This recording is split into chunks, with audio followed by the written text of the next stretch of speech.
Are your messages missing, not showing up, or not being received after iOS 27 update? Don't panic, here are the most effective fixes to get your Messages app working again.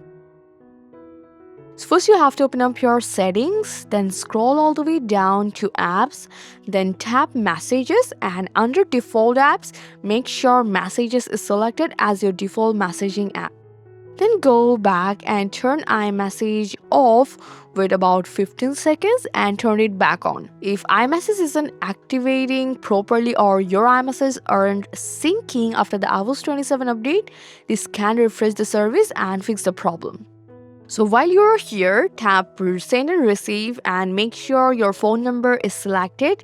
If only your email address is checked, iMessage may be sent and received through your email instead of your phone number. And after checking this out, you just have to scroll down to Unknown Sender and turn Screen Unknown Sender off and make sure Filter Spam is also turned off. This can actually help if your messages seem to be missing even though there have already been received. And now check the Messages app again, and if you see some of your missing messages have reappeared, the issue was likely caused by message filtering. Now for that, you just have to open Settings, tap your Apple account, and then go to iCloud. Tap Messages under Saved to iCloud, and here you just have to make sure it's turned on. This can sync your message back to your iPhone.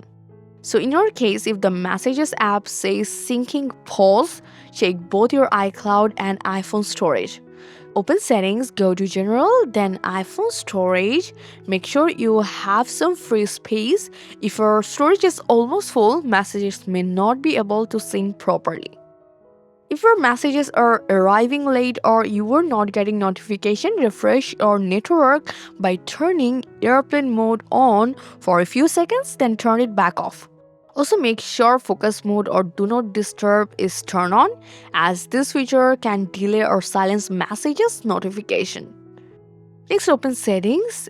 Go to all the way down to Apps and then Messages, tap Notification here and make sure Allow Notification is turned on and set Show Preview set to Always. If you're receiving messages but not seeing notification, this usually fixes the problem. So if you're still having the same issue, open Settings again, go to General, then scroll down to Transfer or Reset iPhone, tap Reset here and choose Reset Network Settings. And if that doesn't help you out, repeat the same steps and choose Reset All Settings. This won't delete your photos, videos or apps, but it will reset system settings like Wi-Fi, Bluetooth, and then you just have to try checking your messages. After trying all of this process here, and if your messages are still missing or not being received, you just have to open App Store and install the Apple Support app here, and then just open it up, choose your iPhone here, then choose Messages from the topic, and then you can chat with the Apple Support or you can contact with your carrier. Hopefully one of these fixes got your message app working again. So let me know which one worked for you. Thanks for your time.